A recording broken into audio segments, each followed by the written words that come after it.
Lwhite to the stage, and Lori will address coping with behavior changes in dementia. Thank you, Linda, and good morning. It still is good morning to all of you. Linda gave me the large task of talking about behaviors today, and although I can't go into detail on the many behaviors that we associate with various types of dementia, I thought that I would give you just an overview of why they may be occurring and some things that you can take away and think about as it might apply to your situation. I'm happy to take more specific questions about behaviors in the Q&A, and also we have some postcards out there about the new book we wrote, and we'll have some books available later as well. So let me start with sort of the ABCs of behavior, and that really boils down in my book of attitude, behavior, and communication. So let's start with attitude. What is attitude? Attitude really is a view of something or someone. How do we think about it? What do we think about it? Do we accept it? Our attitude can change over time, and clearly our attitude towards a diagnosis, a disease, and behavior change indeed can change over the course of the years that a person has it. But let me just share a couple things with you. There are a lot of myths out there about Alzheimer's disease, Lewy body disease, and other types of dementia. For example, I'm often confronted into airports or when I do presentations that someone will say, well, all people with Alzheimer's are aggressive, right? Is that a fact or fiction? Thank you. Very educated group here. It is not. Each person will have some behavior changes. What we don't know is when those behavior changes may occur, if the person will have behavior changes at all, and how severe, moderate, or mild they may be. So we can't say that the disease, at least Alzheimer's disease, has a route that it goes, but it varies from person to person. So some people in the early stages of Alzheimer's will have very good communication skills. Some people may not. Some people in the later stages maybe have other challenges of their own, but have the verbal skills that we don't associate with the later stages. All those who wander are not lost. So oftentimes we do have a level of agitation and a person will wander. But the question really is, why is that person pacing, walking, or wandering? Could that person be looking for someone?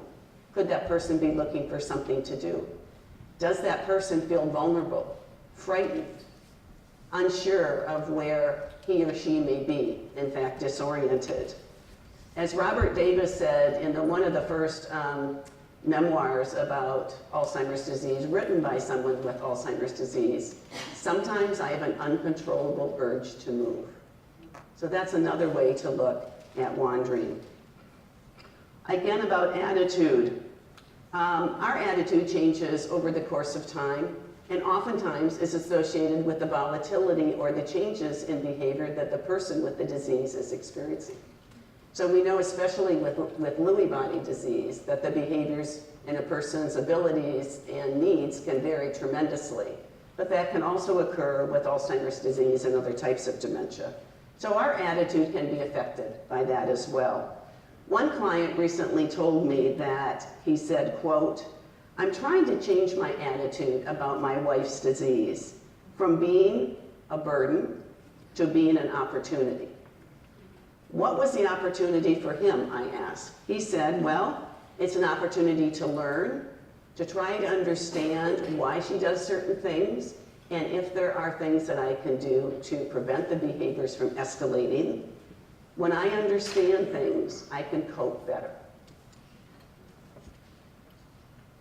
And through the course of Alzheimer's disease, Lewy body disease, Parkinson's disease, there is a grief that occurs, I think, for the person with dementia, but also for family members and even professionals in the field. And grief sometimes prevents us from seeing things as they accurately are. And that's when it's really important, as Helen said, to maybe have a confidant that can help us through this journey and offer another perspective of what is going on, what we may be doing or could be doing. The B in the ABCs is behavior. So what are some of the behaviors that we associate with Alzheimer's disease, for example? Wandering, forgetfulness, confusion, agitation, and anger. So if we look at those symptoms of the disease, is it not a better way to look at them as a way of communication rather than a form of misbehavior? So I have a talk I often give that says, she ain't misbehaving, she's communicating. And so if we look at those behaviors as a way the person is expressing a need, a desire, a want, does it change our attitude about that behavior? I think it might in some cases. So when a person can no longer express what she wants or needs, she may be telling us these things through the behavior. Our job is to learn how to interpret these behaviors and what we might do to offer the person more comfort, more security, and more safety. The C is for communication. What we know happens through the course of the disease is that the person person's communication will change over time. What does that mean for us? That means our communication has to change over time. So there's a slowdown in processing and maybe a slowdown in expressing oneself. So if there's one thing that you take away today, and it not only applies to communication, but to other aspects of this disease, is to simplify.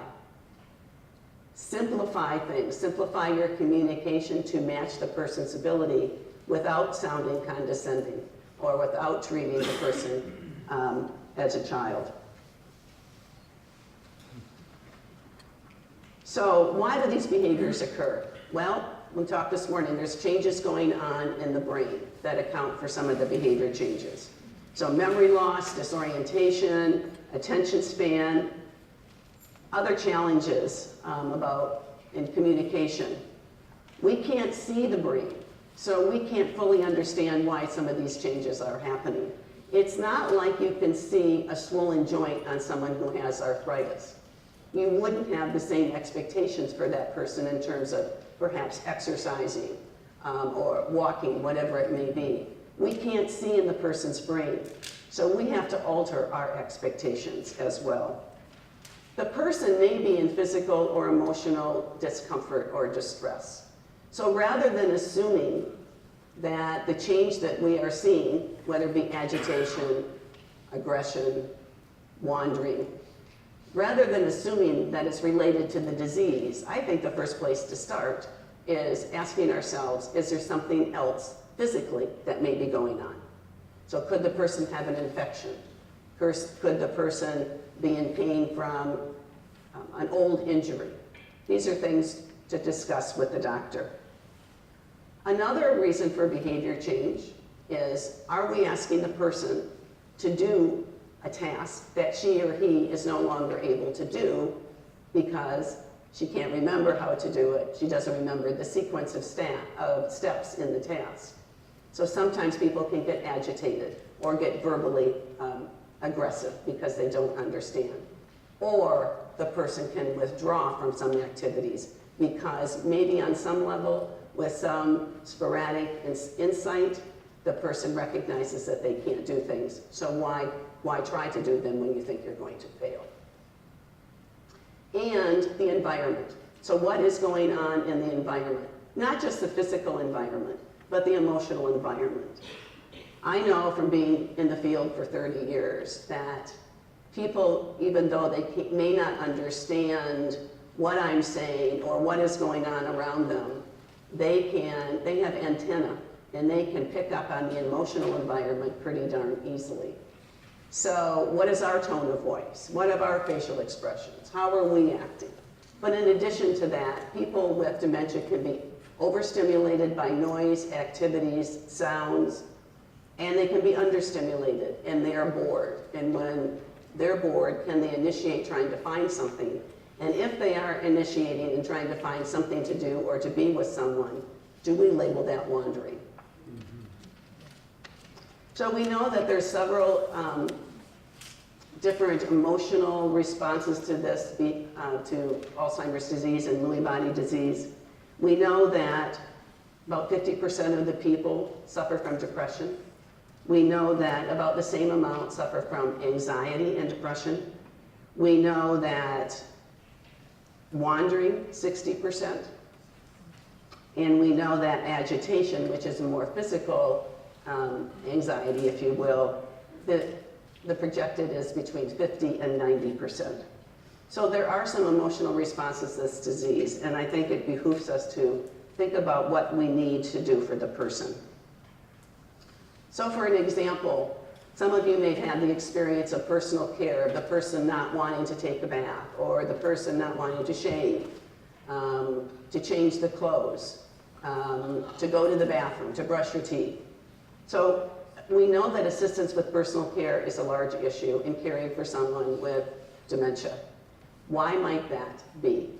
And just a few suggestions I may offer are assistance with personal care. Why do I need it? I just took a bath. So there's the memory loss that just occurred. Receiving assistance for personal care may elicit agitated or aggressive behaviors because they don't think they need it. There is a pride and an independence of a personal task that we've been able to do for ourselves all our life, and all of a sudden someone's saying, no, I will help you, or you need to do this. As we said, the person may not recognize the need for help. And if you're a care partner and you've been trying to get your mother, your spouse, your husband in to take a shower for a long time, how are you sounding? Are you sounding impatient? Are you frustrated? Of course you are. But again, picking up on that tone of voice may affect your ability to be successful in getting someone to do the personal care that he or she may need. So in summary, what can we do? Learn all you can about dementia that your relative has or that you suspect he has or she has. Learn all about the different types of behavior changes that can occur, but do not assume, again, that these behaviors will occur with your relative. But I think just knowing that they can occur and what they are can help us plan, especially in a safety perspective. Identify triggers. What might be causing the behaviors? In our book, we have a section called problem solving, and that is to look at some of the triggers and that might be causing agitation, maybe causing incontinence, etc. But also to have a problem solving log and keep track of what you've tried, what the behavior is, were you successful? If you weren't, what else could you do? And that can be very helpful. And be honest with yourself and be patient with yourself. This is a big job to care for someone with a dementia. And do you need a break? Do you need a confidant? Helen referred to some of the resources that are out there, and I would strongly encourage you to take advantage of those. What have people with Alzheimer's disease shared with me?